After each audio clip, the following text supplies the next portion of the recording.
Experimenta as lentes de contacto Total, as únicas lentes de contacto com quase 100% de água à superfície. Tão confortáveis, como se não usasse nada. Onde quer que a vida o leve. Lentes de contacto Total. Experimente sem compromisso na sua ótica. Vamos falar hoje de optometria, vamos falar de ortótica. Não, estou não. Sabes que eu sinto que a conversa que vamos ter hoje é uma conversa que só me faz lembrar a metáfora da lareja. Lembras-te da metáfora da lareja?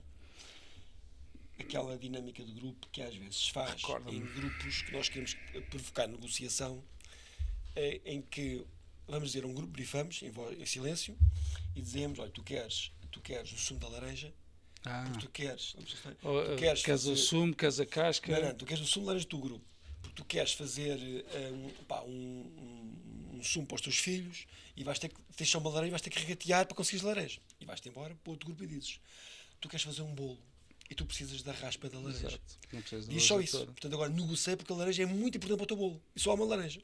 Então pôs os grupos à bulha a quererem a laranja, pronto, e aquilo, a bulha dura e no final, normalmente nós nunca chegamos a um consenso, porque ninguém faz perguntas exploratórias, e no final concluem que ambos podiam levar a mesma laranja. Exato, e partilhavam com o outro em fases diferentes, ou a raspa, neste caso a casca, ou o interior. Eu lembro-me dessa tu achas que é o que está a passar com a optometria e com a ortótica? Estão ambos a tomar conversas que parece que estão a discutir a laranja e quando tudo pode correr bem se ambos, porque ambos têm espaço. Acho que sim, acho que dá uns anos largos para cá não existe diálogo, e não havendo diálogo é impossível chegar a algum consenso. É que eu acho que nem sequer é a questão da laranja. Acho que ainda nem sequer tomamos consciência que a laranja existe. Porque o que é mais grave. O que é mais grave, porque os grupos profissionais estão tão distantes, ou estavam tão distantes um do outro, que... Boa conclusão, gostei. Não estava a esperar que dissesse isso. É que nem sabe se a laranja de facto existe. Estou a discutir uma coisa que não tem. Não. Ambos sabemos que os dois grupos profissionais existem. Os ortoptistas existem em Portugal há mais de 60 anos, a profissão de ortótica. A optometria há de ser mais ou menos na mesma altura. Nasceram em sítios diferentes, um no privado, no caso dos optometristas nasceram no setor da ótica. Os ortoptistas nasceram no hospital, portanto, numa profissão que teria que coadjuvar na altura os oftalmologistas. Portanto, têm gênese diferente. Então já expliquei isso tudo. Nós já estamos no ar. Hoje queremos só apresentar primeiro, porque eu acho que vai ser uma conversa muito interessante, talvez das mais interessantes dos últimos tempos. E Miguel, vamos então apresentar o Diogo? Vamos, hoje temos aqui o Diogo Marques, que é ortoptista de formação, natural de Setúbal. Já confidenciou que uma vez de Setúbal, sempre de Setúbal, portanto vai fazer lá a vida até ao fim, e acho muito bem, uma terra lindíssima. Atualmente é o presidente da Associação Portuguesa de Ortoptistas, correto? Exatamente. Bom, pai de um rapaz, 8 anos, cabeça no ar como o meu. Tem dias. Nós também éramos assim. Sim, eu pelo menos era. Eu acho que ainda sou. Vou fazer 50 anos e continuo cabeça no ar. Tem conseguido conciliar estes desafios todos. Ser ortoptista, ser presidente, ser pai, ser esposo. Tem uma panóplia de coisas para fazer na SONAI, não é? Portanto, há aqui muita atividade e muito tempo para preencher, com todas estas atividades. Bom, vamos falar um bocadinho então com o Diogo, vamos explorar aqui um bocadinho o seu percurso, como é que tudo começou, vamos falar um bocadinho da ortótica. Bom, vamos fazendo perguntas, vamos conversar. Vamos correr. O percurso, para nós estás aqui, antes de mais, é um privilégio. Obrigado então. O Miguel apresentou-te e disse que o mais importante de ti, mas tens mais coisas para nos contar, Diogo. Nós estávamos pensámos que íamos perspectiva de te ver na Opótica no último evento, sei que não pudeste estar presente, esteve a tua vice-presidente. Exatamente. É? Portanto, tu estás como presidente há 3 anos. 2, um mandato de 4. É um mandato de 4, sim. Então vamos recuar no tempo, assim uma linha do tempo. Como é que isto tudo começou? O que nós queremos saber de facto é se a ortótica foi uma escolha óbvia, que querias a ortótica, ou se foste descobrindo que gostavas quando foste para o curso por acaso. Também há esse cenário, há aqueles estudantes que vão para o curso por acaso, há outros que vão intencionalmente. Como é que tudo começou? Qual foi assim o rasgo que tiveste que decidiu entrar neste mundo? Foi por acaso. Não, acho que há poucas pessoas que nascem e digam quero ser ortopedista. Normalmente não querem ser polícias, médicos, bombeiros. Mas querias a área da astronautas. saúde, sabias que querias ir para a área da saúde? Isso sim, sempre quis. A área da saúde / ensino. Pois à medida que nós vamos crescendo e vamos tendo consciência das coisas, por exemplo, na altura eu lembro-me que o ensino em Portugal, a nível de vagas, a nível de profissão, era difícil chegar e ser professor de alguma área e ter emprego. Na área da saúde as coisas estavam mais fáceis, digamos assim, e eu, como nunca tive uma área única e específica, sempre tive várias áreas que gostava, acabei por ir para a área da saúde. E depois ingressei na ortótica. Meio por acaso, diz uma referência tua à volta. Não, um pai, uma mãe, uma prima, um irmão. Não, nada. Mas houve alguma apresentação numa escola? Nada. Foi feeling. Nada. Sentiste que era isto? Eu estava na altura a querer fisioterapia e reabilitação psicomotora e depois a ESTESEL, a Escola Superior de Tecnologias de Lisboa, tem uma série de cursos em que o primeiro ano, ali os 6 primeiros meses, aliás, são comuns nos vários cursos. E eu pesquisei mais sobre isso, portanto, nós podíamos ir para um curso, eventualmente, se não gostássemos, depois poderíamos pedir transferência, que era mais fácil entrando na faculdade, pedir transferência para outro curso. E foi isso que fiz. A fisioterapia não consegui nota, consegui nota em ortótica, que foi a terceira opção, e a verdade é que depois de estar lá ali nos 6 primeiros meses, depois nós temos muita componente prática, com crianças, com adultos, com idosos, e ali nos 6 primeiros meses convenceram... É a minha cara, esta é a minha cara. Okay. Sim. Não pensaste trocar de curso, nada disso depois? Não, nunca. E os primeiros anos foram fáceis? Quando foste foste para o ambiente hospitalar, estagiaste num hospital, certo, na altura, foi tudo muito fácil ou sentiste bem preparado? O curso é um curso que te prepara e que te larga para a selva devidamente? Ou prepara mais, apesar de ele hoje em dia estar disposto com muitas unidades curriculares que também envolvem a ótica, e isso foi uma transformação dos últimos 20 anos, porque os primeiros ortopedistas a saírem, estamos a falar que foi ali em 2004, 2005, a sair para o mercado da ótica, e então o curso também se foi transformando. Senti que estava preparado para o ambiente hospitalar, e eu na altura fui para o hospital, mas também comecei numa ótica tradicional, uma ótica familiar, e aí senti que não estava tão bem preparado, sobretudo para o atendimento ao público, para aquelas coisas que porque nós na faculdade, eu tinha uma professora que dizia, na prática a teoria é outra. e a verdade é, eu senti isso, que eu estou preparado tecnicamente, mas depois não sei lidar com as pessoas. Certo. E isso sim, senti ali aquele choque. E não há nada no curso que te prepare. Isto é, hoje em dia é igual. Portanto, hoje em dia há uma componente de interação com pessoas que sentes que não é fragilidade, mas é um handicap do curso. Porque é diferente o trato da pessoa no hospital, em que temos um ambiente clínico bem estruturado, em que as pessoas vão ali obter uma consulta e estão num sistema ou num estado mais subsidiente, não é? Portanto, vou ali à procura de auxílio. Numa ótica, é um ambiente mais embora eu acho... negociação, tens que me convencer, tens que persuadir. E no hospital não persuades nada. A pessoa agradece-te, ainda bem que você me atendeu. E na ótica, deixei-te a agradecer que ela tivesse entrado, no fundo. Sim, é um bocado por aí. É um bocado por aí, sim. Achas que seria importante o curso ter uma preparação mais comercial e de comunicação para que o profissional, quando sai da faculdade, esteja mais preparado para conseguir lidar com a tipologia de personalidades das pessoas? Porque, como tu dizes e bem, a pessoa quando vai ao hospital vai de uma forma mais fragilizada, talvez, e quando vai à ótica não, vai, como se costuma dizer em bom português, papo cheio, não é? Sou eu que mando, sou o cliente. Ponderado.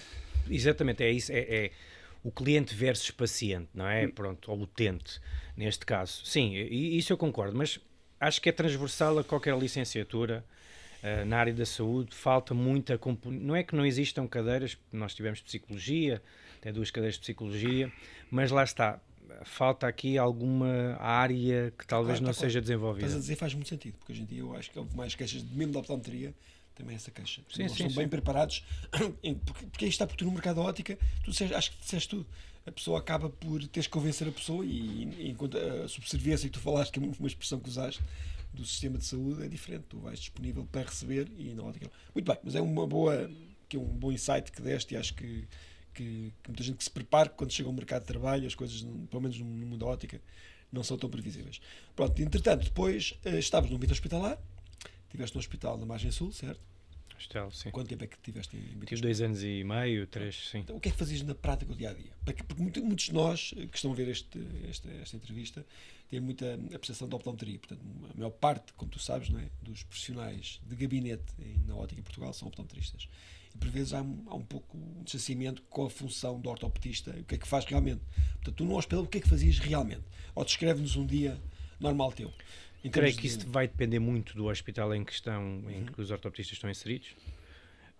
Na altura eu fazia essencialmente exames complementares de diagnóstico e depois os relatórios desses exames para os oftalmologistas. Então fazias uma espécie de não um preâmbulo, mas preparavas para que ele depois pudesse pegar e interpretar e fazia ele o relatório final, é isso?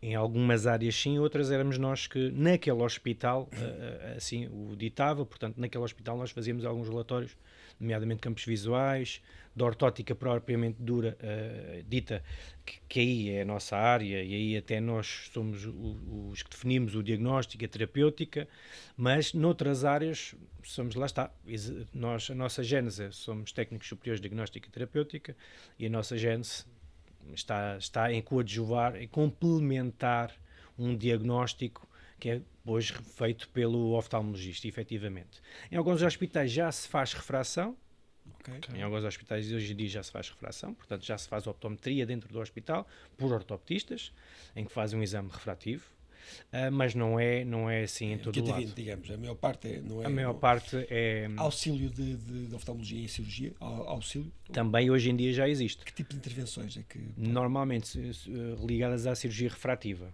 Ok, os LASIKs da vida, digamos. Exatamente. Sim, o ortopedista entra em jogo?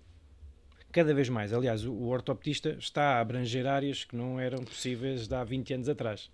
E entra em jogo em que medida? Está no bloco operatório e qual... Em alguns casos está no bloco operatório. Certo. Atenção que não está a fazer o trabalho, por exemplo, de um enfermeiro assistente, está sobretudo na calibração dos aparelhos de cirurgia refrativa, muito ligado até à formulação das fórmulas que depois são aplicadas nesse tipo de cirurgia, e no estrabismo não está no bloco, ou às vezes até pode estar, mas está sobretudo no pré... Preparação para chegar ao bloco. Sim, sim. Estamos a falar agora, eu gostava muito de te importar se eu falasses um pouco do LASIK.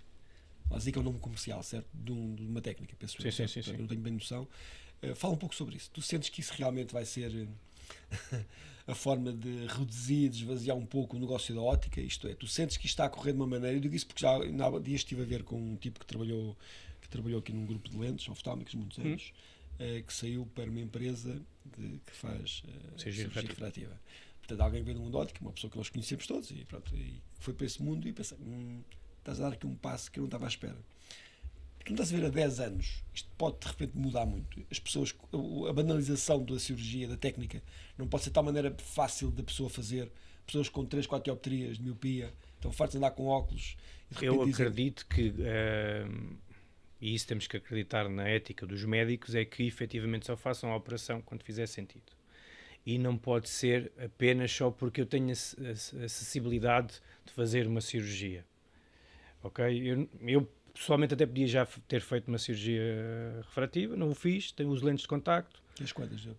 2. Miopias, sim. Então podias fazer na boa. Pois. Podia fazer sem problema algum, os riscos seriam mínimos e não faço. Não é que não confie, simplesmente todas as cirurgias, é só uma cirurgia, claro, e tem um mínimo risco, mas tem um risco. E quando eu posso usar um método corretivo que não é invasivo, que se usado com peso contra-medida, não é?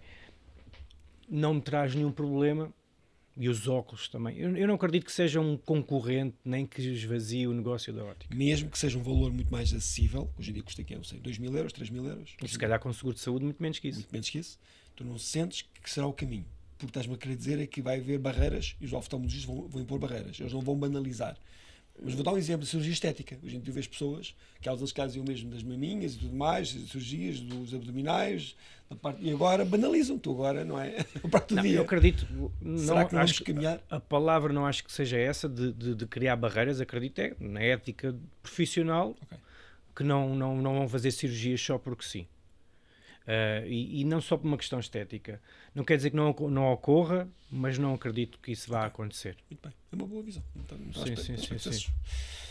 Muito bem, então vamos só fazer parte do percurso. Estiveste ao hospital, vai passar para o mundo do retalho e neste momento estás ligado ao retalho, a um grupo grande, podemos dizer, não é? Estás ligado ao mundo da Soraya AMC, neste caso a Signia Wells.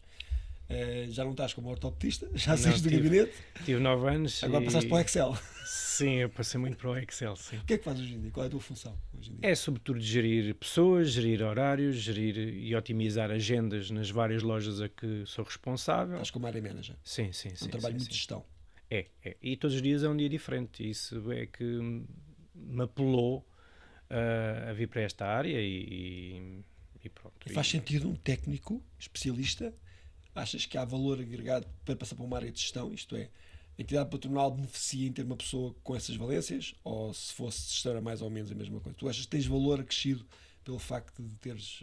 Tenho que acreditar que tenho valor acrescido. Não, porque me escolheram, não é? Porque me escolheram e também sei que fiz por isso. Acho que, e falando agora aqui um bocadinho, generalizando e não falando só de mim, acho que os ortopedistas crescem nas áreas em que vão, porque efetivamente há 20 anos atrás não estavam na indústria farmacêutica, não estavam na indústria oftálmica e hoje em dia já vemos muitos ortopedistas nessas indústrias. Isso é porque as empresas veem alguma coisa na nossa formação que aporta um bocadinho de algo diferente daquilo que já existia. Efetivamente, acredito que o facto de eu ter o conhecimento técnico ajuda na resolução de certos problemas que às vezes existem nas lojas, com o cliente. Obviamente que ainda tem um longo passo e um longo caminho na questão da gestão, porque ainda tenho que aprender muita coisa, claro. Porque não é a minha área de formação. Claro. Mas obviamente sim, é o desafio. Sim. Os últimos convidados nós temos tido aqui o privilégio de ter aqui no teu lugar, nós apertamos sempre um pouco esse caminho da ótica, se é mais para o mundo da moda, se é para o mundo da saúde, e tem sido maioritariamente a gente diz o mesmo, é para o mundo da saúde, estamos a caminhar. Portanto, a malta acha que a ótica tem que ter moda, claro. Mas acima disso a saúde vai ser o driver, vai ser aquilo que empurra as pessoas para a decisão de compra. Portanto, o que estás a dizer é muito coerente com o que estás a dizer. Na prática, tu sentes na pele, o facto de seres ortopedista, notas que estão a dar destaque a essa função. Sim. E está tudo muito coerente. Há conhecimento que consegues transpor para a gestão, para as pessoas e acabas por conseguir fazer melhor. Tu, e agora de uma forma mais generalista, conseguem fazer melhor porque têm essa experiência que conseguem aportar. Muito bem. Agora, atualmente és presidente da APOR. Okay? Aquela primeira pergunta. O que é que leva a aceitar conduzir os desígnios desta entidade? Foi um bocadinho por circunstâncias da vida. Eu já fazia parte da direção anterior. Depois acontece... Da professora Aldina? Da professora Aldina, sim. Depois... professora, é professora. Sim, e será sempre. E será sempre. Sim. Tiveste com ela um mandato inteiro. Sim. E depois ocorre o que ocorre, como vocês sabem, portanto, o falecimento da professora Aldina, e cria-se aqui um vazio na sucessão, sim. O vice-presidente na altura também não quis continuar e mal ou bem, o que acontecia na nossa associação era quase como uma monarquia, portanto havia aqui um continuar de alguém que já lá estava, portanto com tudo o que é de bom e tudo o que é de mau nesse sentido. E efetivamente criou-se ali um vazio e eu tive que pensar muito bem se efetivamente era a altura certa ou não. Achei que não estava preparado, que ainda não era a altura certa, que ainda deveria pelo menos estar mais um mandato no background, a ganhar conhecimento, a palpar terreno. A verdade, lá está.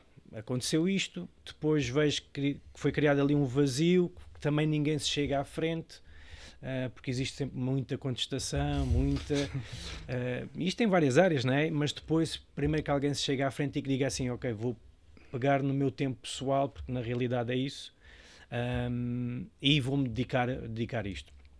E foi isso que eu fiz. Criaste uma lista. Criei uma lista com pessoas que conhecia, que conhecia o trabalho, muito jovem, muito inédita, E creio que depois também quem sabe e quem está mais próximo da associação sabe que estamos a ter algum sucesso. Está a valer a pena? Está a valer a pena, sim. Sim, estás a conseguir atingir os objetivos que vocês prepararam e que se propuseram? Sim? Sim. Acredito que se tivesse mais tempo dedicado apenas e somente à associação, portanto, porque lá está, temos que fazer aqui uma ressalva que eu efetivamente tenho um trabalho e de 40 horas, portanto, ainda que, e agradeço imenso à Sonai que sempre me permitiu, mesmo quando eu era ortoptista e estava em gabinete, sempre me permitiu... Entendeu a tua posição? Sim, e me dava flexibilidade, porque eu já era presidente enquanto ortoptista na Sonai, depois entretanto mudo de funções e continuo como presidente. Então, quais são as bandeiras do teu mandato? Quais são aquelas grandes metas que vocês queriam atingir?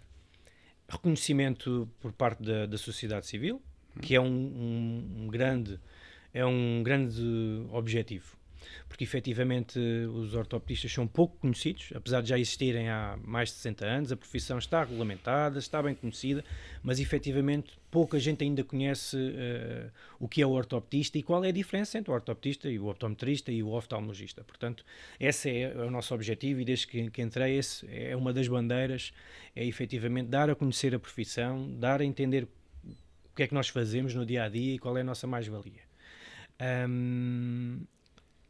E depois, o facto de estarmos muito tempo e termos estado muito tempo num hospital e não estar junto com as pessoas nas óticas e cá fora, não permitiu que efetivamente esse reconhecimento existisse e exista.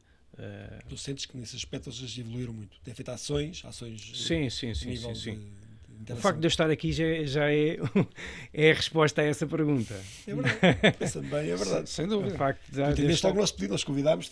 O facto de nós termos participado no Summit no Porto é uma resposta a essa pergunta. O facto de nós efetivamente começarmos a ser chamados para vários tipos de eventos relacionados com ótica é uma resposta a essa pergunta. Okay. Portanto, estamos a caminhar nesse sentido. Mas ainda há muito por fazer, isso é certo. Muito bem. A minha filha, de facto, para dizer o contrário do que tu pensas, ela com 12 anos já conhecia o que era um ortopedista, com 12 anos. Mas isso também não por ela. Porque a minha filha tem diabetes de T1 e tem que fazer regularmente as radiografias diabéticas. E ela perguntou, pai, qual é que é este senhor oftalmologista? Ele é ortopedista. E começava um pouco a perceber, pois é sempre malta muito bem disposta, porque esta malta com miúdos, com os teus colegas, tem-se uma relação muito gira e interagem muito bem. Ou seja, desmistificam tudo e a ver a maquineta lá dentro, começam a brincar. Sim. E ela desde muito cedo, porque tu vês, há crianças que sabem o que é ortopedista. Então, damos aqui alguma pincelada então à POR, talvez para o SNS, que eu acho que nós temos. É importante. Essa talvez é outra das nossas bandeiras, é a questão Quantos profissionais existem no SNS? Ponto 1. No SNS portanto, existem mais ou menos 1040, 1050. No SNS? Não, estava a a nível em Portugal, portanto, a nível dos ortopedistas. Ativos. Exatamente. Talvez aí um terço. Pronto, então, 300 pessoas. Sim, no SNS, dedicados ao SNS. Hospitais? Centros de saúde, não? Centros de saúde também, sim. Também. Agora ainda mais com este paradigma que foi mudado, portanto, a criação das ULS, as Unidades Locais de Saúde, em que existe uma aproximação entre os centros de saúde e alguns hospitais, pronto, isso efetivamente... 300 pessoas, ok. Sim, e depois consegues dividir este grupo dos 1000, para onde é que estão espalhados o resto? O resto dos 2/3 são por hospitais privados, óticas... Óticas quanto, mais ou menos, tens noção? Há números que dizem alguma coisa? É assim, estamos a falar à volta dos 300, mas já existem colegas que trabalham no hospital e também trabalham na ótica. Muito bem. Okay. É difícil às vezes perceber o rastro de cada um. Sim. Então, e que desafios é que há neste momento dos ortopedistas no SNS? Tu sentes, em termos de desafios, o que é que há para fazer? Há muito espaço para ocupar? Há mais valências que podem, que as pessoas não sabem que existe e se calhar não recorrem porque não sabem? Acho que há mais espaço para ocupar. Acho que, neste caso, o Ministério não aproveita as mais-valias de um ortopedista no SNS, porque a nossa formação, por exemplo, se nós estivéssemos alocado a um centro de saúde, as listas de espera baixavam drasticamente. Para vocês terem uma noção, o Hospital de Portimão, para uma primeira consulta, demora quase 3 anos, mas há hospitais com listas de espera para a primeira consulta de 6 meses. depois isto, temos aqui um país a várias velocidades, não é? Confirma-me se é verdade. Disseram-me há dias que eles se esperam em Portugal, tirando a primeira, que é a cirurgia, que é que tem mais pessoas em lista de espera, a segunda, que é a oftalmologia, equivale ao total de todas as outras especialidades em lista de espera. Começaram, foi assim mesmo, foi que a oftalmologia, tirando cirurgia, porque cirurgia é normal, não é? Tirando cirurgia, a oftalmologia tem mais pessoas em lista de espera que todas as outras especialidades. Isto faz sentido? É um número que bate certo, se calhar? Não sei se faz sentido, não consigo precisar se efetivamente é assim. Tal é a dimensão. Mas que é muito grande, é. E o nosso espanto é que é algo que era evitável. Mas porque há profissionais suficientes. No SNS não há profissionais Essa suficientes. falta de profissionais. Não é que não existem profissionais em Portugal. Certo. Portanto, eu acredito que isto é geral em todas as áreas da saúde. É que não existem aquela história que existe a falta de médicos, portanto temos que formar mais médicos, ou enfermeiros, ou técnicos. Eles estão mal distribuídos. Pronto, era nesse sentido que então há, como dizias tu há pouco, que era evitável. Então, se há, a pergunta era, então há profissionais suficientes, estão mal distribuídos, estão mal alocados, estão mal geridos no fundo. Sim. Eu acredito que isso é transversal a todas as áreas da saúde. É que existe uma, não quero chamar má gestão, mas uma gestão ineficiente dos recursos humanos. Faltam gestores na área da saúde. Eu diria que é dinheiro. Ponto final. Achas? Achas que o quê? Falta dinheiro? Não há dinheiro. A saúde neste momento está a chegar a um limite de tal maneira, ainda há dias estava alguém a explicar-me, explicam que eu sabia que os centros de saúde têm agora aquele sistema de incentivos. Sim. Que há um sistema de incentivos que é premiado com o desempenho. E alguém perguntou uma pergunta naiva, até porque não repetem para todos os centros de saúde ou para todos os LS do país o mesmo sistema. E a resposta de alguém do governo foi muito simples, dizer: não há dinheiro para isso. Mas isso é não há dinheiro para conseguires pagar de tal maneira que todos possam. Eu honestamente, estou um bocadinho como o Diogo. Eu acho que não há falta de dinheiro, porque depois tu pagas de uma forma exagerada para baixar listas de espera. Sim. Se calhar dinheiro há. E depois encostam-se, se há dinheiro vou-me encostar e não vou provavelmente avançar isto. E se houvesse uma gestão mais coerente, mais profissionalizada, provavelmente a saúde estaria, é a minha ideia. E qual será a porcentagem de pessoas nestes pela oftalmologia? Estou a falar, sabe que não os números certos, mas se me ajudas a perceber. Que será que querem ir a um oftalmologista só por uma questão de refrativa? Uma coisa é pessoas que têm cataratas. 2/3 dos adultos sofrem de erros refrativos. 2/3. Portanto, 2/3 dessas pessoas facilmente poderiam... Faz uma inferência. Se na comunidade 2/3... Sim. Achas que a maior parte também é só por isso? Querem óculos novos e não veem bem e vão ao médico? Sim. E eu acho que nós ainda temos um modelo na saúde muito médico-centrado. Eu acho que nós ainda temos um modelo muito médico-centrado. Acho que o oftalmologista é fundamental na patologia ocular. Agora, quando estivermos a falar de erro refrativo, aí podemos derivar para outros profissionais. É absurdo esse número de introdução. As pessoas acabam por não, como dizia o Diogo, estão tão habituadas a ir ao médico, e não confio. Eu tenho amigos meus que às vezes dizem: olha, precisas de óculos? Vai, conheço o optometrista, o ortopedista, eu arranjo. Eu prefiro ir ao médico. É a mesma coisa, à partida não tens nenhum problema. Se tiveres, também consegue identificar, fazem um exame fundo do olho, tudo, tensão ocular. Prefiro ir ao médico. Tudo bem. É que nessa área, depois isto é engraçado, é que nessa área da refração, os 3 profissionais estão perfeitamente bem, portanto fazem o mesmo. Podem ter abordagens diferentes, efetivamente, porque a formação é diferente. Mas na refração, portanto na obtenção de umas dioptrias para a correção do erro refrativo, fazem o mesmo.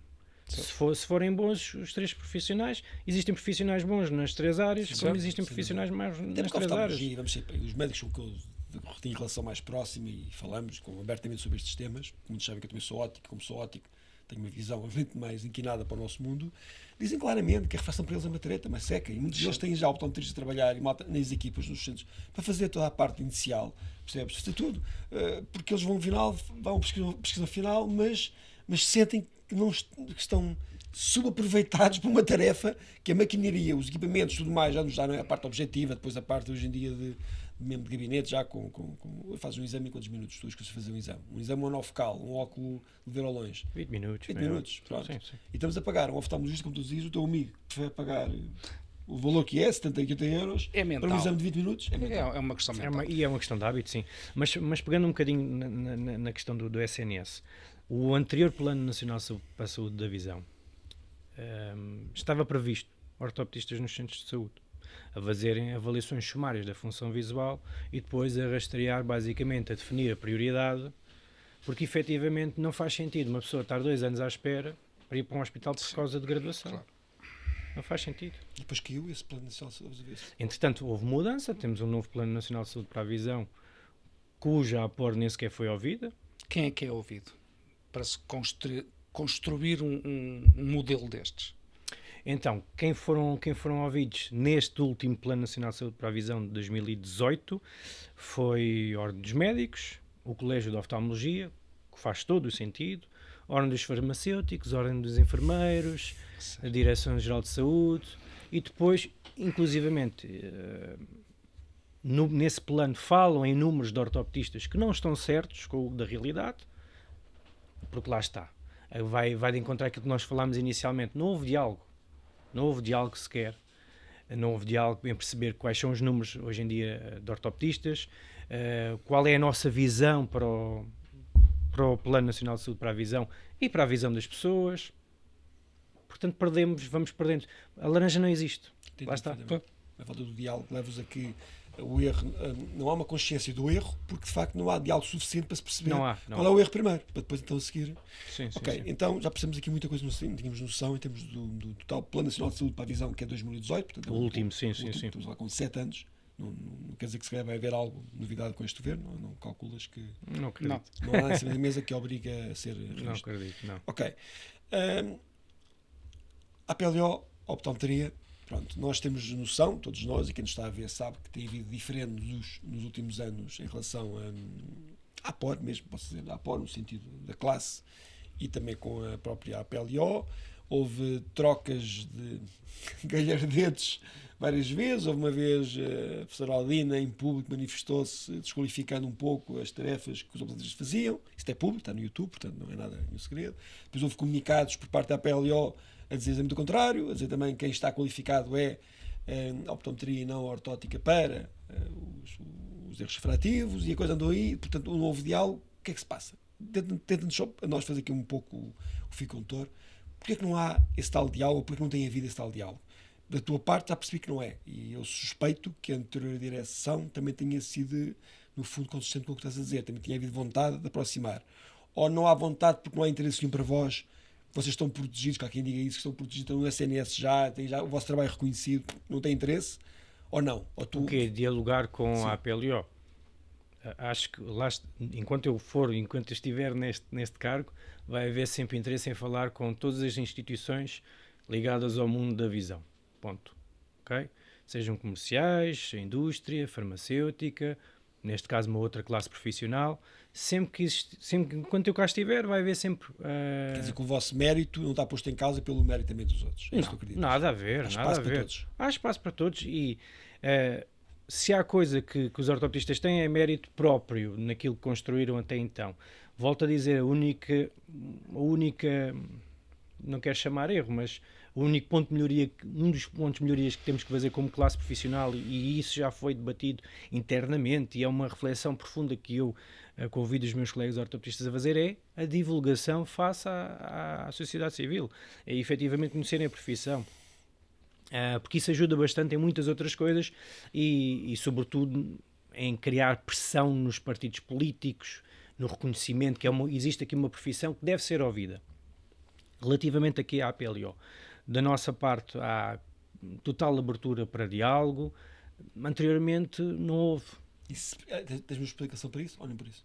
Eu acredito que, como tudo, existe aqui ideias pré-concebidas de ambas as classes, e que existe aqui um medo que uma classe vai roubar trabalho à outra, ou não sei, julgo que foi por isso. E então não houve a tentativa de diálogo, portanto... Sim, certo, porém, é que a optometria, desculpe, força. A optometria não pode exercer a função de trabalho no SNS, ponto. Sim, pronto. Legalmente não pode. Realmente não pode. Não. E eu sei de um caso ou outro que estão a exercer. Sim. Há dias falámos sobre isso e tu disseste claramente que isso é proibido, ponto final. Sim. Mas não discordas. Isso porquê? Porque não somos nós que fazemos a lei. Nós não temos autorregulação, portanto quem regula a nossa profissão é o Estado. Portanto, quem regulamenta isso é o Estado. Portanto, se o Estado diz que não pode, não pode. Mas não te faz confusão, porque eu falei contigo, perguntei diretamente, Diogo, o que é que tu sentes este cenário? Que é uma optometria, um optometrista que está a exercer funções num hospital. Não interessa referir, não vamos aqui ajudar em nada a referência, vamos ajudar a explicar o que está por trás. E a categoria profissional que ela tem no recibo de ordenado é ortopedista. Isso está em... aqueles que conseguiram, porque sim, ela é pronto, e ela é uma profissional, é uma excelente profissional, muito competente. E não é isso que está em causa. Aliás, eu quero deixar aqui bem claro que o facto de algo não estar legalmente ou regulamentado não faz de bom ou mau profissional. Existem ótimos optometristas com quem trabalho, existem ótimos optometristas a trabalhar aí pelo país fora e pelo mundo fora, como existem ótimos ortoptistas. No que toca ao SNS e ao que está aos dias de hoje, os optometristas não podem trabalhar. E lá está, aí está a incorrer numa... Não queres, pronto, aí é a usurpação de funções porque está num modelo e num contrato que não é o correto. O que eu acho é que, e isso é o convite e em conversas informais com a APLO, informais, é que a optometria tem um problema que tem uma formação muito diversificada e muito heterogénea. Temos optometristas com formações de 6 meses e optometristas com licenciatura e mestrado. E isso sim é algo que tem que refletir. E isso sim preocupa-nos. Mas não cabe à APOR regular outra profissão, isso é o Estado. Mas nós não estamos contra nenhuma regulamentação isso que fica aqui claro, que nós não estamos contra a regulamentação da optometria. Agora, que nos causa confusão haver tanta diversidade de formação, causa, e é importante, lá está, os optometristas verem isso, em sede própria. Ok. Então, e quais são os pontos de interseção que tu vês entre a optometria e a ortótica e os pontos de diferenciação? Tu vês, então, há pontos de interseção que vocês ganhariam em estar mais próximos. É isso que eu queria, no fundo, também perceber. Era, na prática, o que é que te move para haver diálogo, para haver vontade de descobrirem a laranja? O que é que te move? Trabalhamos na mesma área, não há forma de negar isso, não é? Ninguém vai agora dizer que os ortoptistas não estão em ótica, por exemplo. Eles estão, ponto final. E nós também não vamos dizer só porque a optometria não está regulamentada que não existem optometristas em Portugal. Existem, ponto. Então, se trabalhamos na mesma área, não vejo por que não haver diálogo. Não vejo por que não, eventualmente, criarmos eventos juntos. Mas quem diz com o optometrista também diz com oftalmologistas. Eu creio que existe aqui muita segmentação por vários interesses e faltando sempre um interesse comum que são as pessoas. E isso é que me move. E por isso é que eu enquanto presidente da APOR, move o diálogo no que toca às pessoas e encontrarmos pontos, lá está, pontos de interseção, sinergias, para que no fundo haja um bom resultado para as pessoas. A tua classe vai ganhar se isso existir? Claro, vai ganhar.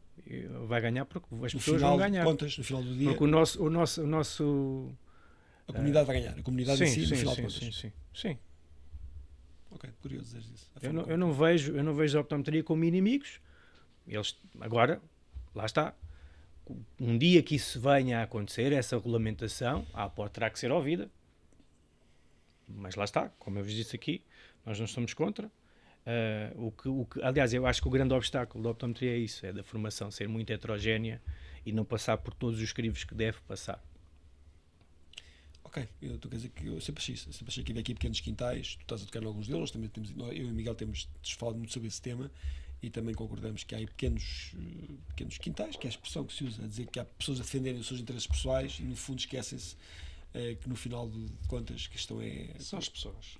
É isso mesmo. No final de contas são as pessoas que são importantes e efetivamente o Diogo fala nisso e é um bocadinho, de alguma forma acaba por ser triste que não se consiga aqui juntar toda a gente para se falar de algo que é importante, que é a saúde, e isso devia ser o tema central.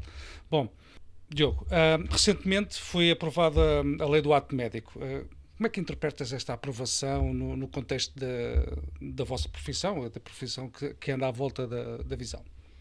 Pronto, no que toca à profissão de ortoptista, nós estamos salvaguardados por um dos pontos desse decreto-lei que salvaguarda todas as profissões que estão regulamentadas. Certo. Porque senão esse ato médico seria a coisa mais abrangente possível e que se abarcaria atos de enfermagem, atos de psicologia e outros profissionais. Mas há lá um ponto que é chave e fundamental, e nisso eles foram muito inteligentes, que salvaguarda outras profissões que já estão regulamentadas.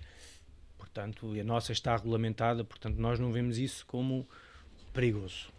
Ok, mas para a optometria... Para a optometria, visto que tem algumas limitações no que toca à regulamentação, pode ser. Não acredito que, sinceramente, de repente os oftalmologistas vão atrás dos optometristas por atos que não podem praticar, sinceramente não acredito, mas no que toca à optometria, sim, pode ser mais difícil, sim. Porque não tem uma proteção legal. Sim. Okay. E eu sinto isso também. Tu sentes que o teu mundo perfeito será haver essa tal colaboração triangular. Tu sentes que é possível que venham os oftalmologia, com a optometria, com a ortótica, a funcionarem em colaboração. Isso é o cenário perfeito. É como outros modelos lá fora, os modelos anglo-saxónicos, já existem optometristas, ortoptistas e oftalmologistas a trabalhar. Aliás, nos Estados Unidos o oftalmologista é praticamente um especialista só na patologia. Porquê é que então não se vê cá na Europa? Mais na Europa, Portugal pelo menos, eu sei que aqui e acolá já se vê, esse conceito de gabinete de consultório de ortoptista ou de optometrista. Eu recordo nos Estados Unidos, uma vez vi, até num shopping mall, havia uma loja que era mesmo só de optometria, que a pessoa pagava, fazia uma consulta. Consultório, sim. Isso não chega, porque é que falta aqui o clique para alguém investir? Eu acredito, tem a ver com a nossa cultura e nossa sociedade, que é muito médico-centrada, na área da saúde, sobretudo, e acho que isso não permite que isso venha a acontecer tão brevemente. Mas eu sei que já existe. Não há mercado para isso, digamos. É isso. As pessoas não estarão disponíveis para... Não há mercado. Sim. Na prática, sim. Até poderia haver, salvo uma outra área muito particular, e eu tenho conhecimento, até a ortoptista já com consultório próprio, que muito nos orgulha, em áreas muito específicas, como por exemplo a contactologia avançada, mas... estamos a falar de áreas muito, muito específicas, assim, de optometria ou de uma consulta de refração, um gabinete isoladamente, creio que seria difícil ter mercado e ter continuamente pessoas a... Então não crês que mesmo para o mundo do retalho a ortótica pode colaborar para que aumentar o ticket por cliente? Isto é, nós hoje estamos muito nesse sentido pode. Estou tentando agora divergir um pouco. Se não entrarmos por aí, como tu dizes, que ainda é muito prematura, como estás a dizer, sim. A ótica ter serviços em que possa vender serviços ao cliente, neste caso, cliente que depois passa a paciente, quando passa a ter uma técnica, uma terapia, na terapia, como é que tu chamas? Um processo que envolve várias consultas. Sim, Um tratamento. Pronto. Tratamento, sim. Isso não é por isso que vamos caminhar? Não sentes isso acontecer? Ou as óticas começam cada vez mais a focar-se em produto? Eu acredito que existe falta de conhecimento, falta de ambição nesse sentido. Perceber que o negócio da ótica não pode ser só uma questão de comércio apenas, também tem que estar ligado à saúde, e estar ligado à saúde não basta só passar única e exclusivamente óculos, existem muitas outras coisas para além disso, e que neste caso um ortoptista poderia... Dá-me um exemplo, dá-me aqui um exemplo, uma receita de alguns tratamentos, a expressão não é essa, está-me a faltar aqui a expressão. Pronto.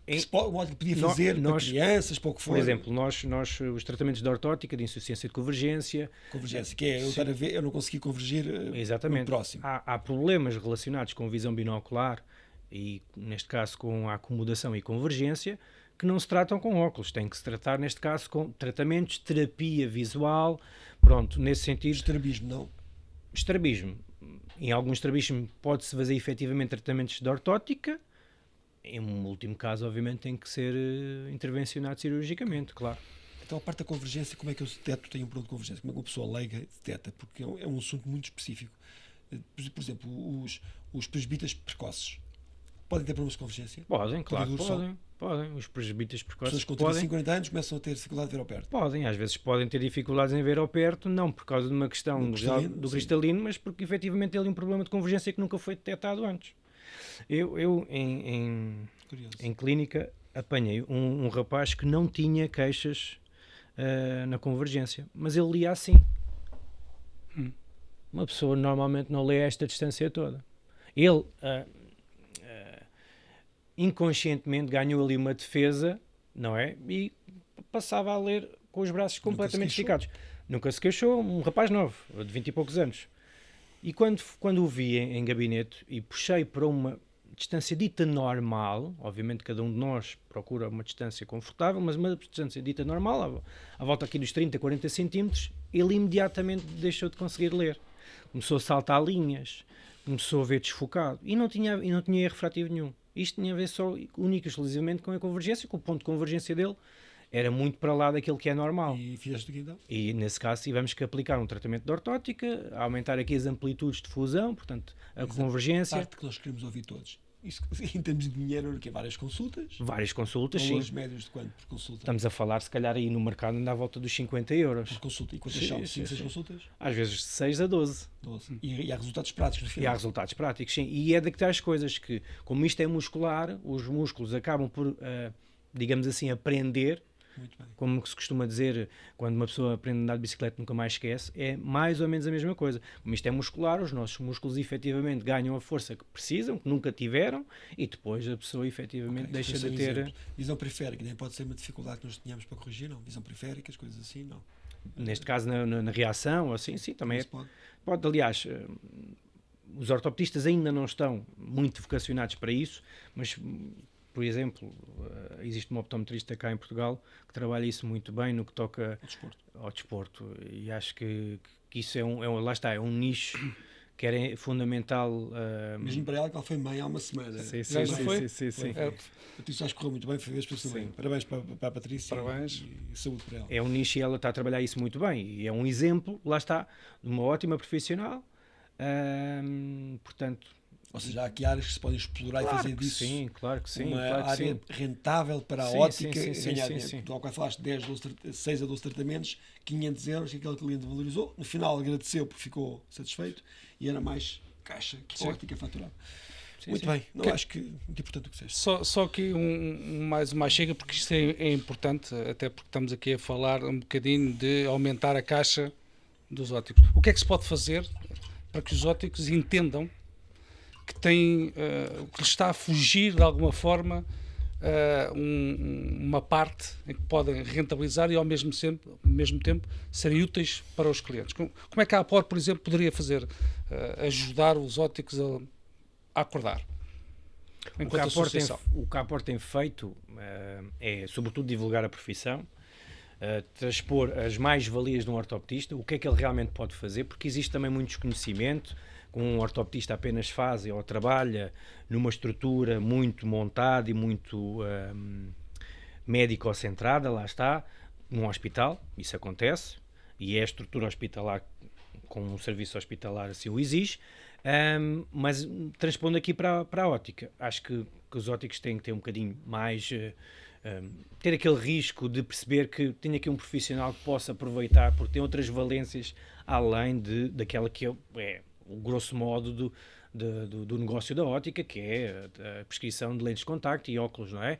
Mas além disso podem aportar outros serviços que um ortopedista, sabendo e tendo conhecimento, poderá aplicar no ramo da ótica. Ok, muito bem.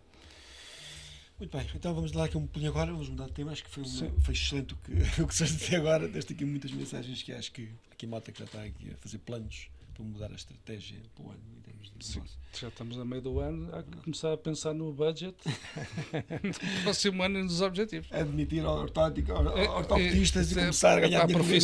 Profissionais que me façam... com as consultas de borla, verdade? Exato. Eu sou contra também. Mas isso tem duas faces, a moeda. Certo, mas é assim, o optometrista e o ortopedista estudaram e têm de ser remunerados pelos anos de investigação, de estudo, e portanto não me parece. Agora depois se entretanto vais oferecer a consulta no final, isso é outra coisa, mas tem que haver um preço. Vocês todos, ortopedistas e optometristas, têm o seu valor e tem que ser recompensado. Eu acho que mais que o preço é isso mesmo, é o valor, claro, que os profissionais podem aportar. Exatamente. Sim. Bom, okay. O tempo está a correr. Está a correr e vamos aqui agora, se calhar, fugir um bocadinho para... Se calhar não, com toda a certeza. Para a parte pessoal. Tu mandas. Sou eu que mando. Portanto, como sou eu que mando, Marco agora deixou-me mandar. Obrigado. Diogo, qual é que foi o momento mais marcante da tua carreira até agora? olhas aí, que já é longa, vá, és um miúdo com meia dúzia de anos, mas, epá, qual é que foi? Tem 37. Ninguém tem 37. Ninguém. Deviam ser fustigados, desculpa, mas... Sim. Qual é que foi aquele momento? Diria dois momentos. Um deles foi quando eu saí do hospital, porque realmente tive que tomar a decisão de sair de uma área que me estava muito confortável e que me é muito querida, única e exclusivamente portanto, a ótica. Essa foi um dos momentos, e depois agora há bem pouco tempo quando fui promovido. Portanto, são esses dois os momentos. Sim. Isto a nível profissional, depois poderei dizer que quando fui empossado para presidente da APOR foi outro, mas isto é vida associativa, é um bocadinho diferente. Mas faz parte da tua carreira, porque efetivamente estar presidente está dentro da tua carreira. Algo muito importante.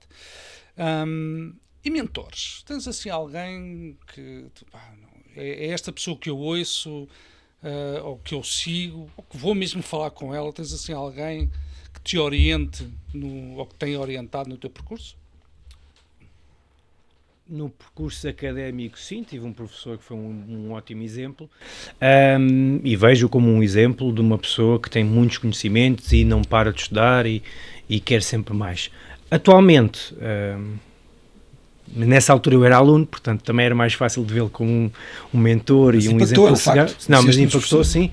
E agora, atualmente eu tenho muitos colegas, mas mesmo muitos colegas e muitas pessoas a quem recorro para várias coisas. Eu gosto de ouvir de vários pontos de vista. Aliás, na própria associação eu tenho pessoas que escolhi exatamente tendo um ponto de vista e sabendo que tinham um ponto de vista diferente do meu, não é? Porque a discussão gera o diálogo e o diálogo depois gera ali ideias muito interessantes. Boa. Ora, nós temos esta curiosidade, fazemos esta pergunta sempre. Se não fosse ortopedista, o que é que serias?